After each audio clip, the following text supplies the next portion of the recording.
Alléluia. Ça fait longtemps. Merci. C'est bon, oui, c'est très bien. Alléluia. Merci pour le bon accueil. J'espère que vous me comprenez bien. Je suis un anglophone qui parle français. Né et élevé à Toronto. Une partie des livres de Toronto. C'est ça que mon petit-fils dit aussi, il a joué les livres. Puis, une stage en génie civil m'a amené ici dans les années 70. C'est mon épouse qui m'a parlé du Seigneur sur le chantier de construction. Et je me suis converti à cette île. Puis le Seigneur m'a gardé depuis ce temps-là au Québec. Et c'est merveilleux, n'est-ce pas? Alors, on a pris la langue, on a pris le québécois, n'est-ce pas? Le français québécois. Je ne vous montrerai pas que je parle aussi un peu le joueur. C'est ça le patois, là. On va essayer de parler un bon français ce matin, n'est-ce pas? Est-ce que ça marche le PowerPoint? Oui! OK. Alors, le psaume 103, verset 13. Comme un père a compassion de ses enfants, l'Éternel a compassion de ceux qui le craignent. Et pendant qu'on louait le Seigneur et sa présence était vraiment là, c'était vraiment, le Saint-Esprit m'a impressionné l'importance de reconnaître le papa. Alors moi j'ai envie en effet d'envoyer un baiser à celui qui voulait avoir une famille. C'est le Père Céleste qui a voulu donner son Fils. Il ne pouvait pas donner meilleur que son Fils. Pour venir dans ce monde, le laisser massacrer, il n'est même pas intervenu. Il aurait pu arrêter ça d'un instant. Il a dit, c'est aucune façon de traiter mon fils. Je vais simplement tout débalayer puis recommencer encore de nouveau. Mais non, Dieu est un Dieu de compassion, n'est-ce pas? Et comme un père a compassion de ses enfants, l'Éternel a compassion de ceux qui le craignent, n'est-ce pas? C'est vrai, hein, les parents, les papas, on a compassion de nos enfants, n'est-ce pas? Ça veut dire, même lorsque nos enfants désobéissent, on ne les amène pas au bord du chemin, afin que le premier, en effet, qui vienne et les ramasser, en effet, et on dit bonjour la visite. Bye bye. On ne fait pas ça, n'est-ce pas? Pourtant, le Papa Céleste, qui a même un plus grand cœur, justement, que nous, comme papa, il ne fera jamais la même chose avec nous. Amen. Peut-être c'est une révélation pour vous ce matin, mais Dieu est un Dieu de compassion, n'est-ce pas? Il ne fera jamais ça avec nous. OK? Le Seigneur choisit plutôt celui qu'il aime et qu'il reconnaît pour fils. C'est comme ça que Dieu travaille. D'accord? Alors moi j'ai envie, en effet, tout bonnement devant vous, envoyer un baiser à mon papa. Parce que mon papa physique est au ciel. Physiquement, mon papa naturel. Mais mon papa, justement, je l'embrasse. C'est ça, je le prends dans mes bras, je l'apprécie tant. Et je ne le fais pas pour un spectacle. Ce n'est pas un spectacle ici ce matin. C'est parce que j'apprécie Dieu. Dieu est vraiment Père. Il n'est pas un maître d'esclaves. Il est un bon papa qui prend soin de ses enfants. Nous sommes choyés. Nous sommes bénis. Il prend soin de nous. Il pourvoit. Il nous bénit. Il a compassion de nous. C'est merveilleux, hein? Peut-être c'est une révélation pour vous ce matin, parce que vous avez été élevé avec un père disciplinaire, OK? Qui vous suivait un peu partout avec quelque chose, puis boum! Puis encore boum! Puis vous vouliez simplement, en effet, lui plaire, mais on dirait que c'était jamais assez. Alors c'était boum, boum, boum. OK? Et au lieu d'avoir été vraiment choyé, entouré, aimé, protégé, OK, embrassé, serré dans les bras, c'est ça le Papa Céleste que je veux vous présenter ce matin. Et lorsqu'on réalise qui est Papa, le cœur du Père, nous comme Papa, nous pouvons réaliser je n'ai pas besoin d'être si autoritaire que ça et de discipline, mais je peux vraiment aimer avec compassion. D'accord? Parce que l'Éternel a compassion qui ceux qui le craignent. Et le mot compassion est le mot racham en hébreu qui signifie avoir la compassion, une tendre affection envers quelqu'un d'autre motivé par l'amour. Avoir la pitié et la miséricorde ou la miséricorde. Le mot racham est trouvé aussi dans Ésaïe 49:15. Une femme oubliera-t-elle son nourrisson pour ne pas avoir compassion ou avoir pitié en lui second du fruit de son ventre? Même celles-là oublieront. Mais moi, Papa a dit, Dieu dans l'Ancien Testament, moi je ne t'oublierai pas. On vient en bas ici. Le mot compassion signifie littéralement souffrir avec. La compassion est différente de la piété. On peut avoir la piété pour quelqu'un et ça en reste là.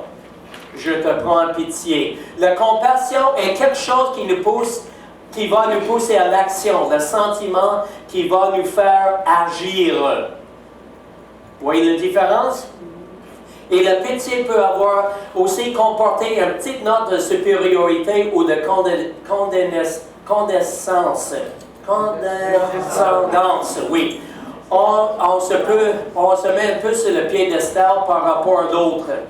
Tandis que avec la compassion, nous sommes au même niveau, nous souffrons avec la personne qui souffre. Ça, c'est avoir compassion. Donc, et la Bible nous dit, en effet, est-ce que quelqu'un souffre, on prie avec lui, on a la compassion, on met les bras autour, puis on souffre avec, on pleure avec ceux qui pleurent, et on se réjouit avec ceux qui se réjouissent, n'est-ce pas? Alors, avoir la compassion, c'est vraiment de souffrir avec la personne qui souffre. OK? On peut vraiment avoir la difficulté, puis Dieu rentre dans nos souffrances. Et un bon papa, comme un père compassion de ses enfants, il va faire la même chose. Sinon, il devrait demander au papa, Céleste, moi j'ai la difficulté à cela, je veux apprendre à avoir la compassion pour mes enfants. Parce que moi, j'ai du bagage avec moi, là. Mon papa n'était pas là. Ou j'étais avec un papa autoritaire, disciplinaire, qui courait tout le temps, en effet, après moi avec un bâton pour me corriger, ou qui m'a jamais dit rien de compliment, ou quand je faisais le bien, il m'a dit jamais rien de bon. Mais il était là pour me corriger en tout temps. C'est ridicule, hein? Alors, un père a compassion de ses enfants parce qu'il réalise que l'enfant n'est pas mature, il a besoin d'être entouré, aimé, protégé, parce qu'il est facilement influencé par d'autres personnes et par les événements. Et on veut les protéger parce que lorsqu'il est entre 0 et 18 ans, là, le traumatisme, c'est quelque chose qu'il faut vraiment éviter, dans la vie d'un enfant. Il faut qu'il soit entouré, protégé, savoir qu'il peut communiquer justement avec son papa, avec ses parents, lorsqu'il y a des problèmes. Un des problèmes, en effet, de mon épouse, s'il me permet de parler en grandissant, elle avait des difficultés, en effet, à l'école, puis elle ne se sentait pas à l'aise de communiquer justement avec ses parents pour leur en parler. C'est dommage, n'est-ce pas? Comme ça reste dans le cœur, puis on reste marqué de ces choses-là, l'intimidation à l'école, ça peut être d'autres choses, les traumatismes qu'on a subis, et qu'est-ce qu'on fait avec cela? Mais on traîne ça le restant de nos jours comme du bagage. Puis il faut être libéré, n'est-ce pas? Et c'est ça que le Seigneur veut nous faire avec nous. Et la vérité va nous affranchir, n'est-ce pas? D'accord? Alors c'est une libération. Et il faut avoir la compassion. Bon, il y a 5 langages d'amour. Les paroles valorisantes, les services rendus, la réception de cadeaux, les moments de qualité et le toucher physique d'affection. Il s'agit de découvrir, c'est bien important ici, il s'agit de bien découvrir le langage d'amour de votre enfant et bien sûr de votre épouse. OK? Parce que la Bible nous dit, Marie, que chacun aime sa femme comme Christ a aimé l'Église. N'est-ce pas? Les maris sont exhortés d'aimer leurs épouses parce que ça ne vient pas naturellement, facilement pour eux. C'est vrai. C'est pour cette raison il a dit aux hommes, en effet aux maris, aimez votre femme comme Christ aimait l'Église. Pourquoi est-ce qu'il a dit ça aux hommes? Parce que ça ne vient pas facilement, naturellement pour eux. D'accord? Prochaine, s'il vous plaît. Les paroles valorisantes. Ce langage utilise des mots pour faire valoir d'autres personnes. Le psychologue M. James disait, le principe le plus profond de la nature humaine, c'est la soif d'être apprécié. D'accord? Les paroles valorisantes sont un langage qui permet d'exprimer notre amour à travers nos mots et de manière très directe. Elles peuvent être de divers types. On parle alors de façon un peu différente les uns des autres. En voici quelques-uns. Paroles d'encouragement, compliments, mots gentils. Ce langage est l'un de ceux qui peuvent nous affectionner le plus. Si c'est votre langage d'amour, dès que nous en entendons, cela remplit notre réservoir d'amour et ça nous encourage énormément. Est-ce que c'est votre, mesdames et enfants, est-ce que c'est votre langage d'amour? C'est bien important. Les papas, c'est votre responsabilité de découvrir c'est quoi le langage d'amour de vos enfants et de votre épouse. Comme papa, c'est extrêmement important parce que vous pouvez essayer de les aimer de votre façon, mais peut-être c'est pas ça qui va remplir le réservoir d'essence d'amour. N'est-ce pas? De trouver c'est quoi leur langage. Des paroles valorisant ce qu'on peut dire à l'autre en le mettant en valeur, des paroles mettant en évidence l'affection que l'on a pour l'autre. Les encouragements font partie des paroles valorisantes. Par exemple, tu es grand, tu es beau, tu es belle, tu es fort, intelligent, extraordinaire. Tu me rends heureuse, heureux. Je me sens bien dans tes bras. C'est bien? OK, on continue. Ce langage emploie des paroles pour fortifier émotionnellement d'autres personnes. On dit la vérité de ce que nous croyons l'enfant est capable d'accomplir. C'est très important. Vous savez, la mort et la vie sont au pouvoir de la langue. Si on dit, vous ne ferez jamais rien de bon dans votre vie, vous êtes un bon rien, et ainsi de suite, vous êtes en train de décréter la mort dans la vie de l'enfant. Mais aussi vous dites, vous êtes vraiment merveilleux, c'est ça? Je sais que tu vas faire des grandes choses dans ta vie, puis je sais que tu as toutes les capacités que Dieu t'a données pour réussir. Là, on vient de décréter la vie, dans la vie de l'enfant, n'est-ce pas? Amen. Alors, la vie ou la mort sont au pouvoir de la langue. Et ce qu'on croit, on le prononce, on le confesse. N'est-ce pas? Ça commence avec la foi dans le cœur et qui va s'exprimer par les paroles, comment nous voyons notre enfant aussi réussir ses projets, tout ce qu'il est accompli. Lorsqu'il fait en effet des commissions pour vous et à la maison, félicitations. Et que je suis tellement fier de toi. Tu fais tellement un bon travail à la maison. Wow! C'est merveilleux, hein? On est en train de dire la vie, et l'enfant va dire, wow, je suis apprécié là, et que je vais continuer de cette façon-là, je vais vraiment m'efforcer. Ça vaut vraiment la peine, justement, parce que mes parents m'apprécient, de continuer, avancer, et donner ça de tout mon cœur. Et c'est la même chose pour Dieu, n'est-ce pas? Lorsqu'on s'efforce et on vient au Seigneur, je développe l'intimité avec toi. Je veux tellement être dans ta présence. Et ce que tu me donnes et les révélations, je veux donner ça aux autres. Et Dieu en donne. Et ensuite on donne. Et c'est une danse. C'est une danse. On danse avec Dieu. Comprenez-vous? C'est ça. Et puis, il nous donne des bonnes choses. C'est ça. Je ne sais pas pour vous. mais je prends du temps avec le Seigneur et des fois je pleure. Et c'est une bonne pleure, là. C'est ça. Pleurer parce que, c'est ça, je suis dans la joie, mais je pleure. Et d'autres fois, il me fait rire. C'est ça. On dirait que c'est comme s'il vient me chatouiller, là. Et je ris. C'est ça, je trouve ça plaisant. OK, ça c'est le papa que nous avons. D'accord? Prends un papa avec un bâton qui court après nous en tout temps. Il dit, là, si vous allez faire de quoi qui n'est pas bon. C'est ridicule, hein? Oui, c'est ça, il faut vraiment apprécier Dieu. Alors, qu'il est en Jésus-Christ, qu'il est dans votre famille et ce qu'il peut devenir comme une personne.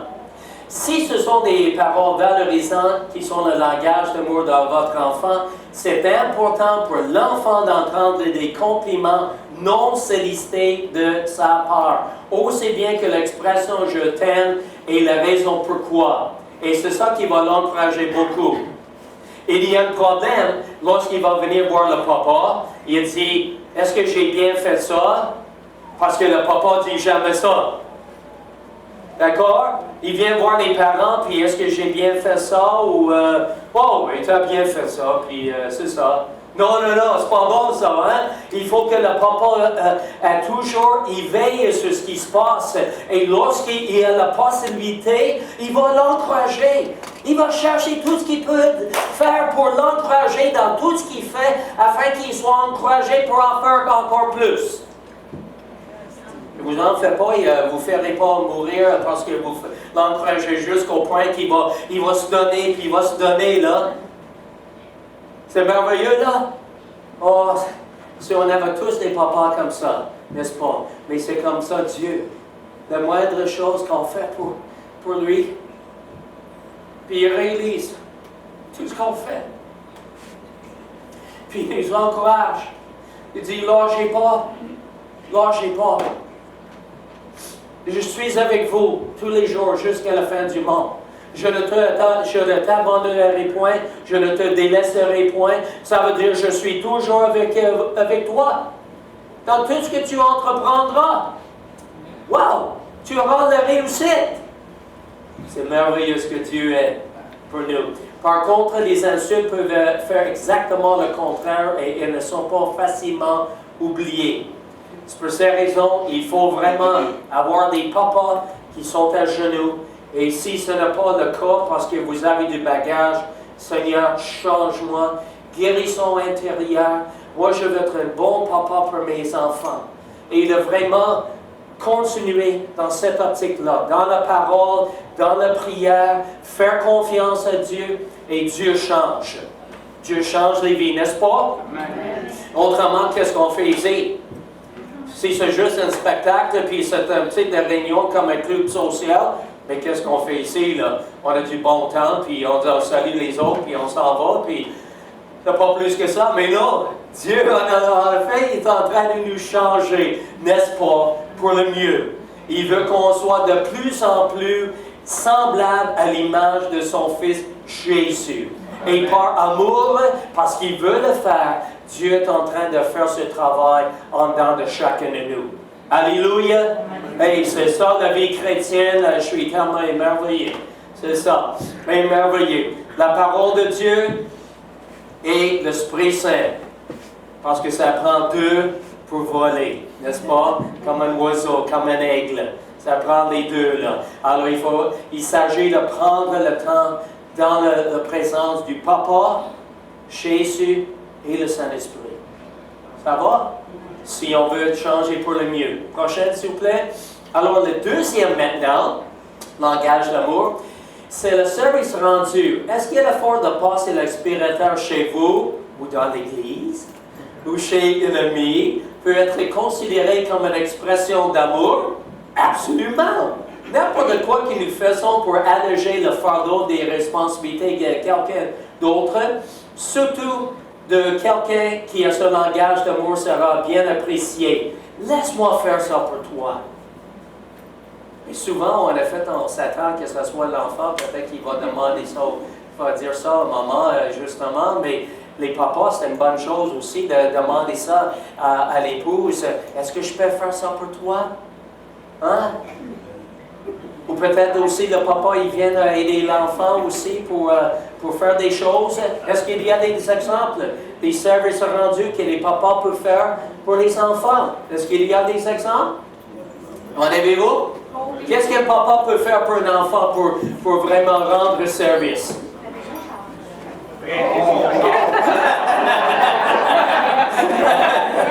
Oh boy!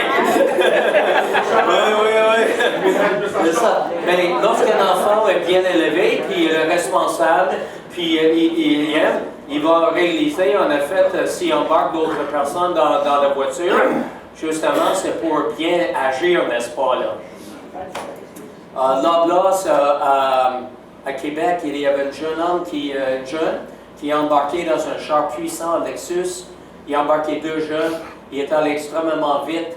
Le char a coupé en 2, là, puis les 2 qui étaient là droit ont été tués. Puis le chauffeur, c'est celui qui a passé à travers.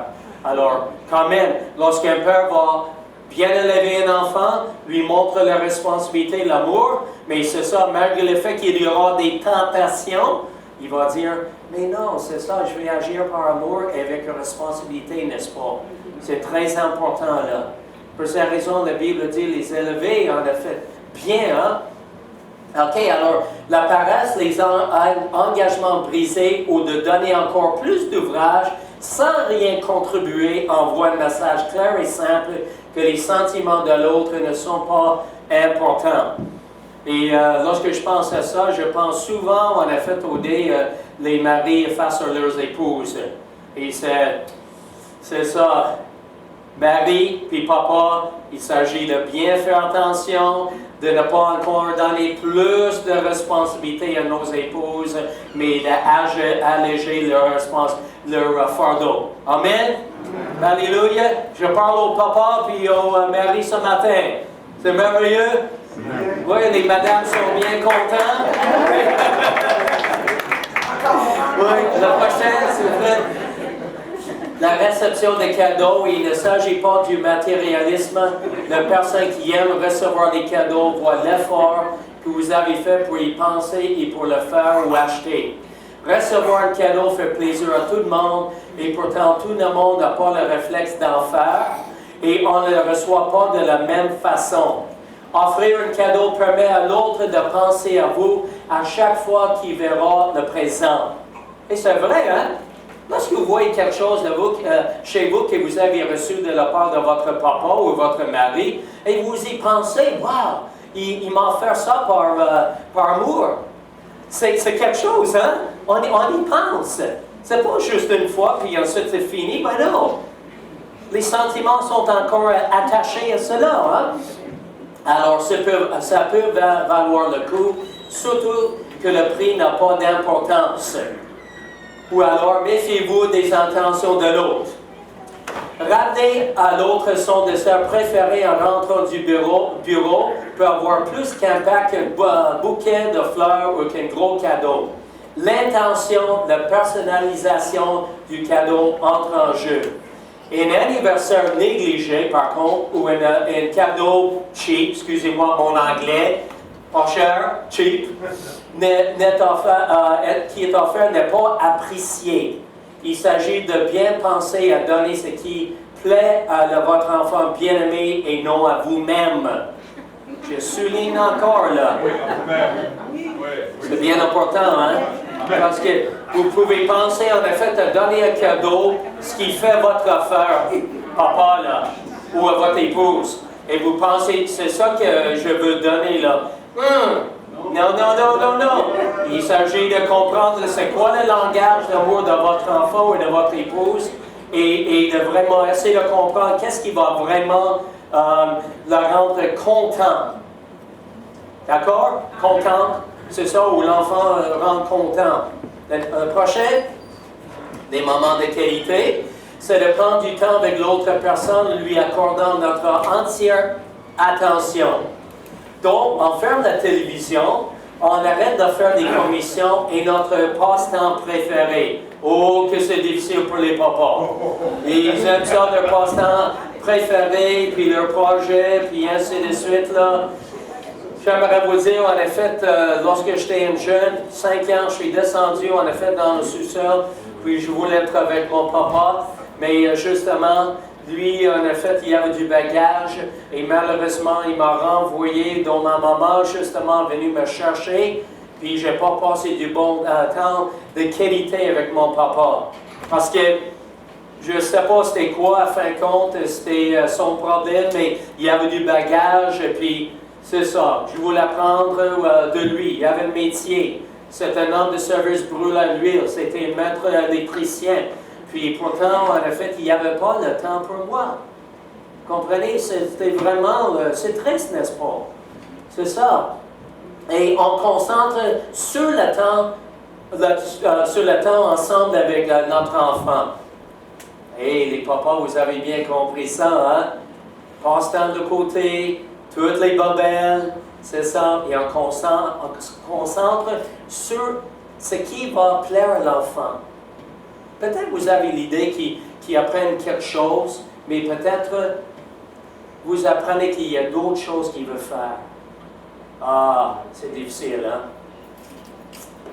C'est ça. Il faut des fois faire des ajustements. On évite les distractions et on remet les activités à plus tard. Et on fait bien attention d'écouter et de participer dans ce qui est important pour l'enfant. Donc, informez-vous ce que l'enfant aime faire et impliquez-vous. Wow, prochain. Et le dernier, le toucher physique d'affection. Il s'agit des collants, des petites tapes sur le dos, tenir les mains, ou les toucher affectueux sur le bras, l'épaule ou au visage. Ce sont des moyens différents pour démontrer notre excitation, contentement pour le réussite, projet, effort, aussi bien que l'on est présent physiquement pour eux et accessible en tout temps. C'est bien important. Lorsque l'enfant a besoin d'une colle, n'est-ce pas, que les bras soient ouverts, papa, pour justement les recevoir. C'est ça. Et pour un encouragement. Puis, ça par le toucher physique d'affection, comme je vous dis. Et peut-être c'est avec aussi les paroles valorisantes. Peut-être avec aussi le moment de qualité. Wow! C'est quoi le langage de votre enfant? C'est bien important. La négligence et l'abus peut avoir un effet bien le contraire. C'est bien? OK? Le prochain? Oh boy! C'est ça. C'est assez long, hein? Réalisez que Dieu ne vous a pas demandé d'aimer votre enfant selon votre façon, mais selon le besoin à lui, parce qu'il a créé unique et différent des autres enfants. Par exemple, j'enseignais l'anglais langue seconde à une dame dans une compagnie privée à Québec. Puis son mari, c'est un joueur ardent du hockey, il joue toute l'année. D'accord? Puis il veut que son enfant de 5 ans qui joue au hockey aussi, là.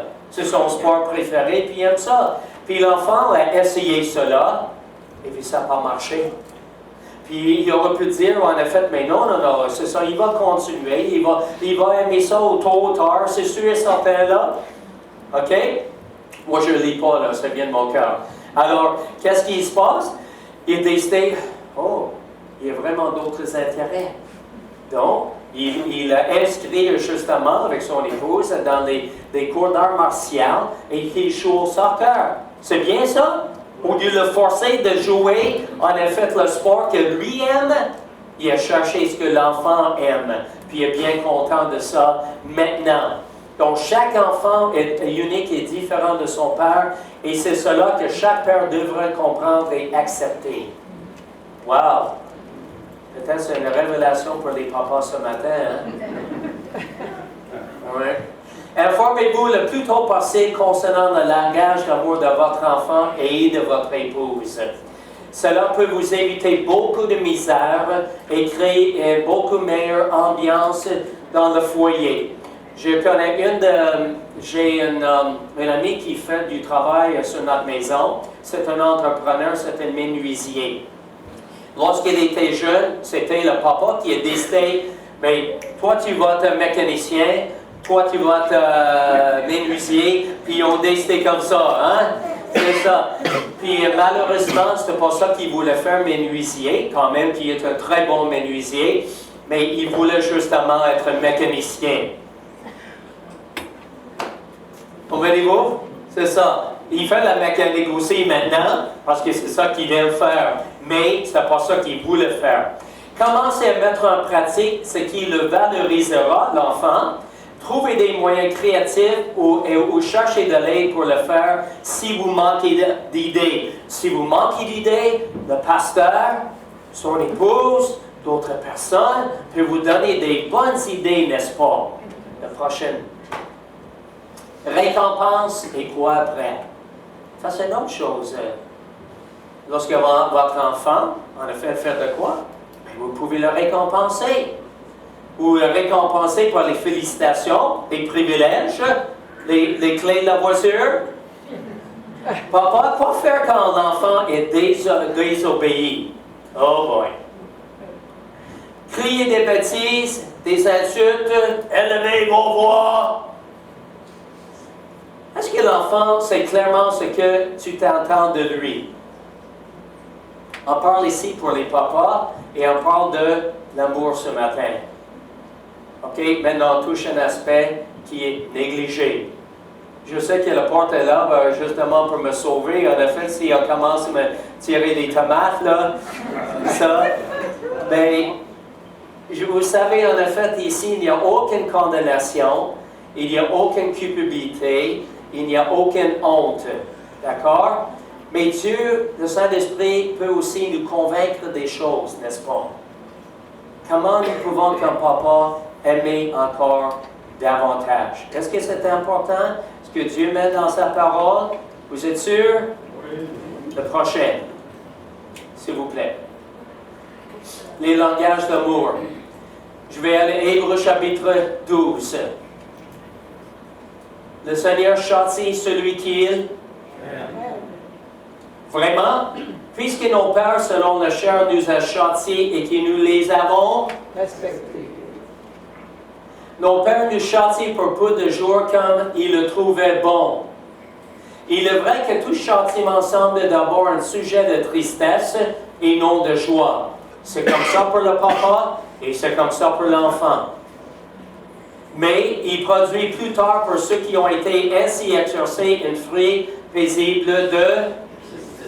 Parce que c'est juste. Le prochain. Un aspect d'amour qui est bien négligé aujourd'hui, c'est celui de la discipline biblique. L'idée peut même vous choquer ce matin d'entendre la façon selon Dieu pour élever un enfant. Il s'agit de les élever en les instruisant et en les corrigeant selon le Seigneur. On les aime assez pour les instruire correctement. On veut les entourer d'amour. Mais l'enfant, j'ai une nouvelle pour vous ce matin, une révélation. Votre enfant, tôt ou tard, il va désobéir. C'est une révélation, hein? L'enfant, il peut s'entêter pour désobéir. C'est à ces moments-là que la preuve de votre amour est nécessaire, c'est-à-dire de le corriger en gardant le sang-froid, sans se choquer, sans crier après. D'abord, vous allez, je vais le dire plus loin. Ce sont les rébellions et le mauvais tempérament de l'enfant qui sont tolérés par les parents qui les font gémir, des fois. Dieu nous a créés d'être justes avec nos enfants et nos bonasses, comme il est lui-même avec nous, n'est-ce pas? Dieu ne court pas après avec nous avec un bâton pour nous corriger, mais il avertit, ensuite il agit pour notre bien. Lorsque les parents établissent des normes raisonnables pour le foyer, ils expliquent clairement aux enfants à quoi ils s'entendent d'eux. Et s'il y a un manque de respect et de la désobéissance, qu'est-ce que les parents vont faire? Les parents, ils devraient agir pour corriger la mauvaise attitude dans le but de bien former le caractère des enfants. Puisque nos pères, selon la chair, nous ont châtiés et que nous les avons haïs, respectés. Vous avez bien ça, hein? Parce que dans le monde, en effet, lorsqu'on corrige, ils pensent que justement, c'est détester l'enfant, puis haïr, puis ainsi de suite. Dieu dit exactement le contraire. Le mensonge, c'est de croire que les enfants vont haïr les parents qui les corrigent, mais c'est le contraire. Ils vont les aimer, ils vont les respecter. Si les corrections sont bien appliquées dans l'amour et selon ce qui est juste. Le prochain. Ça, c'est, en effet, le résumé de ce qu'on vient de voir. Les 6 langages d'amour pour les croyants. Est-ce que je peux inviter mon épouse de venir? Brièvement.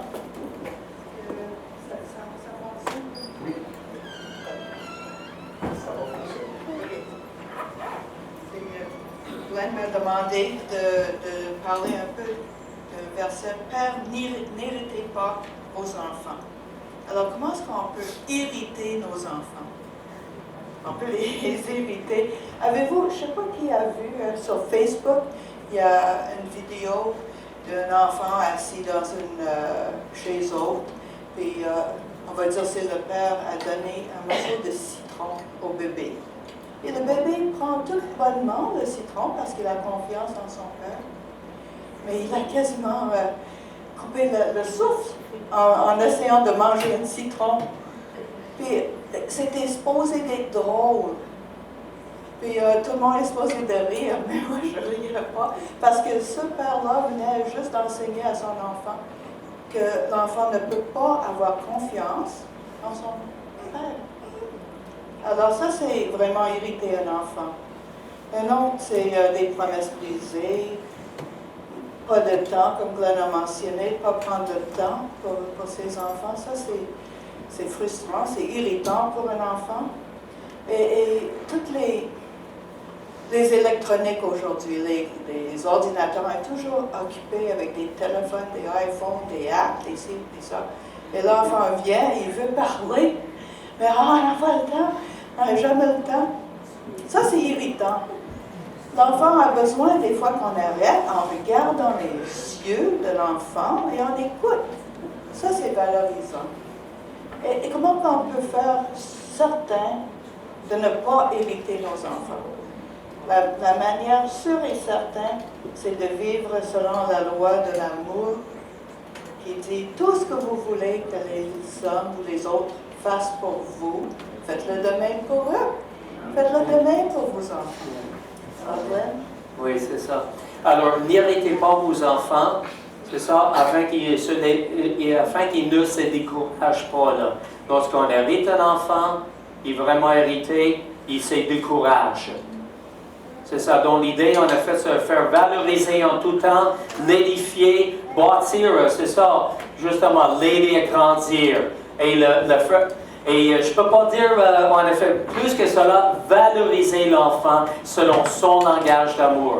La dernière chose, c'est ça. La compassion, on a vu, se mettre au même niveau de l'enfant. Des langages d'amour répondre selon les besoins de chacun et chacune. La discipline, on l'a fait parce que c'est un acte d'amour pour ne pas le laisser à lui-même. Il faut que chaque enfant réalise qu'il y a des conséquences de désobéir et que nous voulons faire en sorte qu'il suive la bonne voie. Est-ce que vous connaissez le langage d'amour de votre enfant? Mais je vous mets en garde, si en effet vous n'avez pas établi cette relation d'amour et de communication avec votre enfant, commencez pas avec la discipline biblique là. Commencez plutôt avec le langage d'amour, d'établir en effet les voies de communication, de compréhension, et ensuite après cela, vous serez en mesure justement de quand même appliquer la discipline biblique. Est-ce qu'il y a des questions ou des commentaires? Ou est-ce que c'était vraiment une révélation pour vous ce matin? Vous savez, c'est vraiment une révélation pour moi, hein? Parce que lorsqu'on utilise ces choses-là, c'est ça, on réalise, wow, c'est vraiment quelque chose. Et Dieu nous montre des choses en faisant nos études. Pour cette raison, le pasteur il est tellement béni, il peut étudier ces choses et réaliser en effet. Et combien c'est important l'amour. Et l'amour ne périt jamais. Amen, alléluia, 1 Corinthiens 13. Alléluia. Alors, nous remercions aussi. Oui. Yann, j'aimerais juste témoigner d'une chose. Moi, avant de connaître le Seigneur, j'ai eu deux enfants avec une première femme. Et lorsque on s'est séparés, j'ai accepté le Seigneur par après. Sauf que j'ai élevé les enfants, j'étais beaucoup troublé à ce moment-là, donc j'avais très peu de périodes de qualité avec eux autres. Et je réalise aujourd'hui, qu'est-ce que tu as prêché, c'est de la vérité, parce que je me suis remarié avec Anita, on a 2 enfants ensemble, et ces 2 enfants-là, j'ai pris beaucoup de temps de communication avec eux autres. J'ai coupé les choses qui étaient non essentielles, et aujourd'hui, ils servent le Seigneur avec joie. Wow, ben, Mais les deux premiers ne veulent pas servir le Seigneur. oui. Amen. Mais je sais que le Seigneur va faire un miracle là-dedans. Oui, oui. Amen. Alléluia. Alléluia. Alléluia. Alors, vous savez, comme je vous dis, là, ici, c'est aucune question de pression, c'est juste pour une révélation, une instruction. Là. Si vous avez envie, justement, de voir des choses, peut-être commencer à communiquer votre enfant, vos enfants et votre épouse, je vous encourage à le faire, mais ça commence dans le cœur de dire, ouais, papa, je réalise des choses. D'abord, je réalise combien que tu as de compassion pour moi, pour nous, et aide-moi à apprendre comment je peux vraiment être un meilleur père et un meilleur mari. Alléluia. Et je vous encourage. Et merci pour les pères, justement, qui sont là pour leurs enfants. Et les maris qui sont là pour les épouses. C'est très, très important que vous soyez là. Et je vous encourage. Et je sais que vous êtes appréciés dans ce que vous faites. Et vous savez, tout ce qu'on fait, c'est jamais en vain dans le Seigneur. Alléluia. Gloire au Seigneur.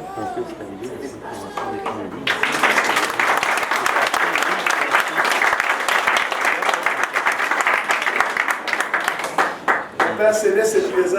Amen. On est appelé comme Père Céleste. Comme papa, on est appelé comme père, comme Marie, nous sommes appelés à être des gens qui sont présents pour nos enfants, pour notre famille.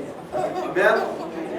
En terminant, j'ai dit qu'on était pour faire intervenir notre oui. En tout cas, un témoignage. Oui. Un petit témoignage à Oui, faire. vas-y. La semaine dernière,